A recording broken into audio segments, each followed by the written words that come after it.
we're breaking into the city that never sleeps, but hides a reality it never wants you to see. Behind the towering glass skyscrapers and million-dollar penthouses of New York City lies a brutal, unseen world. The stench of urine mixes with rotting trash on 6th Avenue, just steps away from luxury boutiques.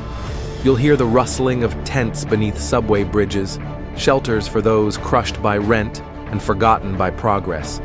How did a city so rich become so cruel to its poor? In this documentary, we expose the policies, the hypocrisies, and the invisible people paying the price. Stay with us. What you'll see next will change how you look at New York forever. Number 1. New York's poverty paradox.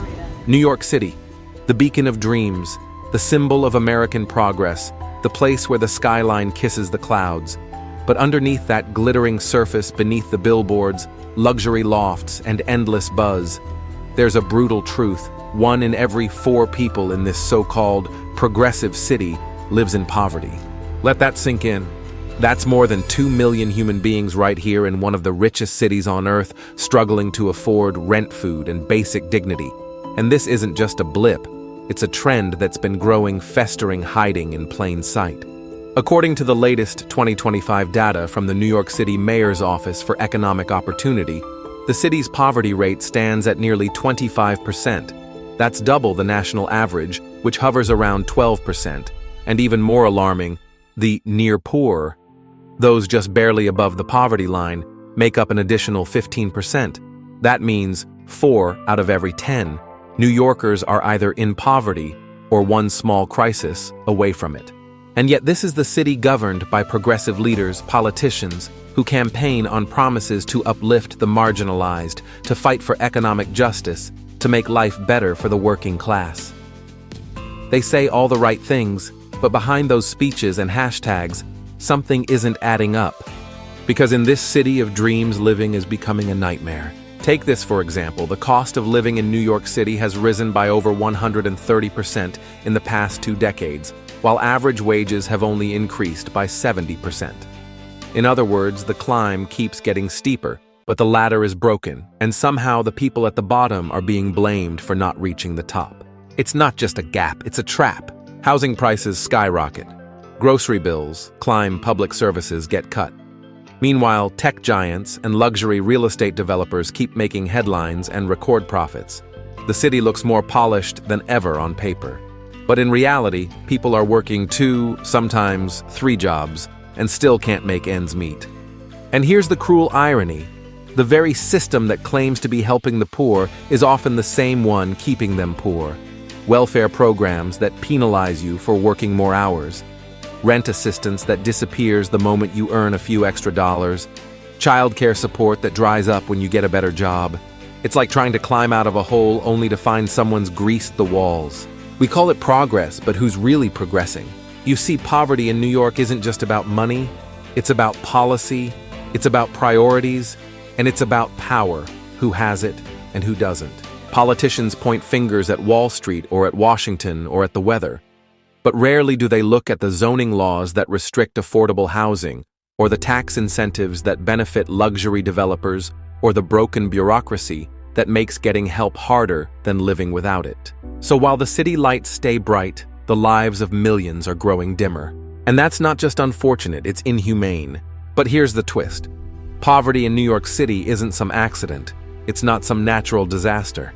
It's the result of decisions made by people in power every single day. And unless those decisions change, the future of the poor in New York won't be much different from their present. Number 2, the price of survival in NYC. Let's talk about the real cost of surviving in New York City today. Because make no mistake, this isn't just about being expensive. It's about how millions of people are being quietly pushed closer and closer to the edge of homelessness simply by trying to stay alive. Start with this: over the last 20 years, the cost of living in New York City has exploded.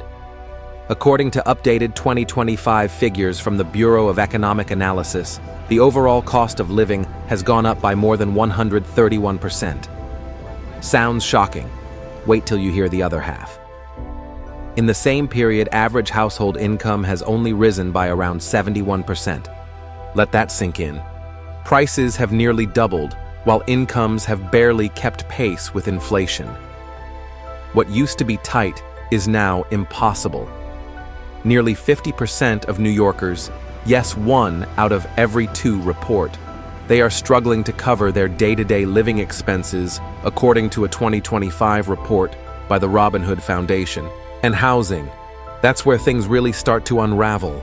In Manhattan, the average monthly rent has now passed $4,500. That's not a luxury penthouse, that's the going rate for a 1-bedroom apartment. In Brooklyn, it's not much better, with average rents hovering around $3,800. And here's the brutal reality. For most households, rent is the largest fixed expense every month. It's the one bill you can't ignore, can't delay, can't negotiate. Rent gets paid or you're out. So families sacrifice in other areas, groceries, medications, childcare, just to keep a roof over their heads. But the cracks are showing. Across the city, food banks are seeing a surge not seen since the pandemic. The New York Food Bank reports that over 3.5 million emergency meals were distributed in just the first quarter of 2025. People are standing in line sometimes for hours, not just to save money, but because they simply have no other way to eat. For many, this is a first. We're talking about seniors, parents with full-time jobs, college students, people who never imagined they'd need help. Now they're turning to food pantries, soup kitchens, and government assistance just to put dinner on the table. And even that isn't enough. A recent citywide survey shows that 53% of residents have gone into personal debt just to afford food. Let that sink in. Borrowing money to eat. Think about the stress that creates. It's not just about hunger. It's about the mental toll of knowing that your paycheck disappears before the month is even halfway over, that the more you work, the deeper your hole seems to get. And if you're thinking, why not just move to a cheaper place? Well, that's the thing. There is nowhere cheaper. The rental market across all 5 boroughs is saturated. Even formerly affordable areas like the Bronx and Queens are now out of reach for many working families. And once you're pushed out, there's no clear path back in. What we're witnessing isn't just a housing crisis. It's not just inflation. It's a full-blown humanitarian breakdown in slow motion. Because it's not just about money, it's about dignity, about people being forced to choose between heating and eating, between medicine and rent, between getting to work and putting gas in the tank or buying lunch for their kid. And all of this in a city that prides itself on being the economic engine of the world. So ask yourself, how did we get here? How did the capital of wealth become the capital of working-class despair? The answer lies not in how much things cost, but in how little people are truly supported. Because when rent devours your paycheck, when food requires a loan, when medical care becomes a luxury, homelessness is no longer a distant threat. It's one late bill away, one accident, one missed shift. And for more and more New Yorkers, that line is already behind them. Number 3, housing blocked by design. Let's be honest, New York City doesn't have a housing shortage problem. It has a housing access problem, and that problem is being built block by block by outdated zoning laws and personal agendas. You see, the crisis we're in isn't just because we don't have enough homes. It's because we're not allowed to build them, at least not where they're most needed. Across large swaths of New York's wealthiest neighborhoods, places like the Upper East Side parts of Park Slope and the suburban edges of Queens, local zoning laws strictly limit how tall buildings can be, or even how many units they can contain. In many areas, it's illegal to build anything other than single-family homes. Think about that. In a city of more than 8 million people in the middle of a housing crisis, there are laws literally blocking apartments from being built. This restrictive zoning keeps density low by design, and the consequences devastating. According to the latest 2025 data from the Regional Plan Association, New York City needs to add at least 500,000 new housing units over the next decade just to meet demand. But with land locked up by these archaic rules, supply continues to fall short, while demand keeps growing. And when demand outpaces supply in a city where housing is treated like gold, prices skyrocket, and working families pay the price. But here's where it gets personal. Even when developers try to build affordable housing, they run into something even trickier than zoning laws people, or more specifically, a mindset known as NIMBY short for not in my backyard. The logic is painfully familiar. Sure, we need housing, just not here. Residents protest. They organize, they flood community boards and lobby council members, all to stop new buildings from rising near their homes, especially if those buildings are meant for lower-income tenants. Why? Well, they'll say it's about preserving neighborhood charm or avoiding congestion or protecting green space. But more often than not, it boils down to property value and perception, because in the eyes of some, building affordable housing means bringing in undesirables, and that makes their home, their investment, feel less exclusive. Take this real-life example from just last year. In Chelsea, a developer proposed turning an empty parking lot into a mixed-use building with affordable housing units. But the project was blocked by local opposition, not because of safety concerns, not because of noise, but because it would have removed a popular outdoor cafe space. That's right, a patch of lawn with cafe tables was considered more important than housing over 100 families. If that doesn't say everything about our priorities, I don't know what does. And then there's the contradiction that ties it all together. Critics of affordable housing often say, these units aren't really affordable. They're still too expensive for half the city. And they're not wrong. Rents in affordable buildings can still reach over $2,000 per month. But here's the twist. Those same critics then oppose plans to include cheaper options in new developments, claiming it'll lower the area's quality. So which is it? Is the housing too expensive or is it too cheap? What we're left with is a policy paradox. New York has inclusionary zoning policies that require a percentage of new buildings to include affordable units. But instead of embracing this as a compromise, developers and residents alike use it as an excuse not to build at all. The result: nothing gets built. No luxury units, no affordable ones, no housing, period. And that silence, it's loudest for the people with nowhere to go. Because every project delayed, every permit denied, every neighborhood meeting that ends in no means another winter in a shelter, another child doing homework in a motel room, another senior living in a friend's basement. We say housing is a human right, but we treat it like a privilege defended with yard signs, zoning codes, and endless red tape. And until we stop protecting neighborhood character at the expense of human survival, this crisis will only get worse. Number 4, when progress leaves people behind. They call it progressive. But what happens when progressive policies protect power instead of people? That's the paradox playing out in New York City today.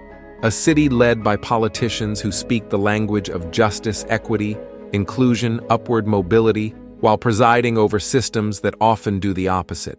Let's break it down. New York's leadership regularly champions the working class. They talk about lifting people out of poverty, about giving everyone a fair shot. But when it comes to actual structures that would help low-income families build a stable future, those are the very things that get delayed, diluted, or outright denied. Here's the truth. Most of the help being offered right now is temporary by design. Food stamps, emergency shelters, short-term rent vouchers. These safety nets keep people afloat, yes, but they don't build ladders. They don't help you climb. Because the moment someone starts to earn just a little more, gets a better job, works an extra shift, they risk losing those same supports. So instead of moving forward, they're stuck in place, punished for trying. And the bigger things that would make a lasting difference, like building more affordable housing, expanding childcare access, or investing in well-paying job programs, those are buried under political gridlock and neighborhood pushback. It's like trying to climb out of a pit, only to find the ladder is made of sand. But why is there so much resistance to change? Well, part of the answer lies with the city's wealthiest residents, those with the most power, the most connections, and often the loudest voices in community decisions. In many affluent neighborhoods, there's a fierce resistance to anything that might disrupt the status quo.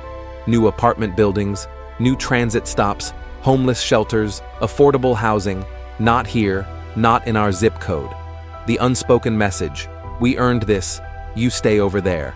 This is what sociologists call residential exclusivity. and New York City is full of it.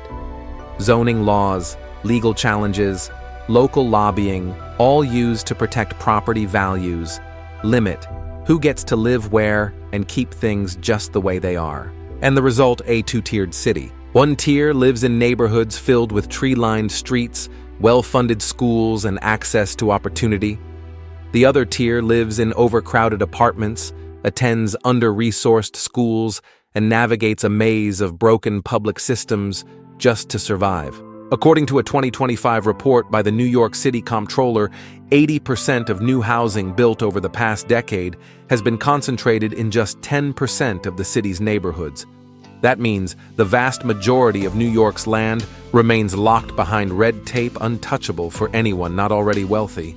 So even as the city talks about equity, it legislates around exclusivity. Even as it funds food pantries, it fails to fund pathways out of poverty. Even as it builds shelters, it blocks the housing that would make shelters unnecessary. It's the equivalent of giving someone a bandage while ignoring the wound.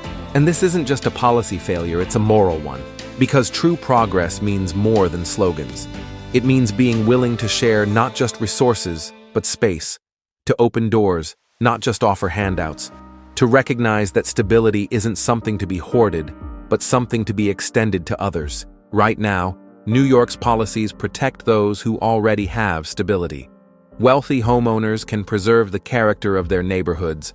Developers can build luxury towers and sidestep affordability requirements, and landlords can raise rents with little accountability because demand stays high and supply stays restricted. Meanwhile, the working class is told to be patient. But how do you stay patient when the rent's due? Your kid's school has no textbooks, and the nearest grocery store closed 3 months ago. This isn't what progress looks like. This is what performative progress looks like, when words outpace action and optics outweigh outcomes. So if New York truly wants to be a progressive city, it has to stop talking like one and start building like one. That means real housing, real jobs, real reforms. Because if we're not lifting people up, we're just leaving them behind. Number 5. Migrants, money, and misplaced priorities. Now let's talk about something that's been quietly boiling beneath the surface of New York City's housing crisis, a growing pressure point that most people are too afraid to bring up out loud. Immigration, or more specifically, the financial fallout of a broken response to it. Since early 2023, New York City has become a primary destination for asylum seekers and migrants from across Latin America, Africa, and parts of the Caribbean. Over the past 2 years, the city has received more than 160,000 new arrivals. That's not a typo. 160,000 new people, many with no home, no job, no local connections, and no clear path forward. To manage this crisis, the city has spent a jaw-dropping $6.4 billion, yes, billion, with a B. That money has gone toward building and staffing emergency shelters, running migrant intake centers, providing language services, and distributing basic necessities like food and hygiene products. Now, to be clear, these are humanitarian efforts, and many of them are necessary. But here's where things start to sting. That $6.4 billion could have also paid for the construction of 10,000 new affordable housing units, or the salaries of 20,000 social workers and school counselors, or a massive expansion in job training and mental health services for struggling New Yorkers. Instead, the city's existing systems, already stretched thin, are now expected to carry a population surge without any structural expansion. And that leads us to a very uncomfortable tension. Because while the city's newest residents are getting emergency support, and in some cases prepaid food cards worth up to $1,400 per month, long-time residents are watching their own assistance shrink, food pantries are running out of supplies faster, public housing repairs are delayed longer, and public school resources are being spread thinner. So naturally, people start asking, is this fair? The answer is complicated. On one hand, we have a moral duty to help those fleeing violence, poverty, and persecution. No question. But on the other hand, what happens when the people who've been living in poverty here for years, who've been fighting to stay afloat in this city, feel like they're suddenly second in line? That's where the real fire starts. The perception of unfairness fuels resentment, and resentment breaks solidarity. It divides the poor against each other, when the truth is, they're all victims of the same broken system. And then there's the economic ripple effect. When you inject large numbers of people, many of whom are receiving government assistance, into already burdened neighborhoods, it has an impact on local prices, especially in lower-income areas where even a small increase in spending power can drive up the cost of essentials. Groceries, rent, diapers, medicine all begin to edge upward. Not because migrants are to blame, but because the city never adjusted the supply to match the surge in demand. So instead of building more, New York just stretched what it already had thinner and thinner until it started to tear, and the ones who feel it first. Always the most vulnerable families living paycheck to paycheck, seniors on fixed incomes, working parents already maxed out by rent, utilities, and childcare. So here's the big question. Why are we pitting survival needs against each other? Why are we choosing between sheltering migrants and housing the homeless? Between feeding new arrivals and feeding the city's own children? This shouldn't be a versus, it should be an and. But that only works if leadership makes smarter, more balanced decisions, ones that recognize the humanity of newcomers without sacrificing the dignity of those who've been here all along. Because the real failure isn't about immigration. It's about budget priorities. It's about a city that can spend billions reacting to a crisis, but won't spend millions preventing one. Until that changes, we're not solving poverty, we're just redistributing it. So here's the question we're left with. Should New York City keep catering to the privileged few, or finally build a future where millions can simply afford to live? Because at the heart of it, this isn't just about shelters, food lines, or skyrocketing rent. It's about rethinking the system itself, about shifting from survival mode to sustainability, from handouts to opportunity. The issue has never been a lack of money. It's been a lack of political will to use that money where it matters most. If this story moved you or made you see the city in a different light, consider hitting the like button, subscribing to NVL Travel Documentary, or leaving a comment below. Let's keep asking the hard questions and sharing the stories that need to be seen. Because the world is watching, and so are we.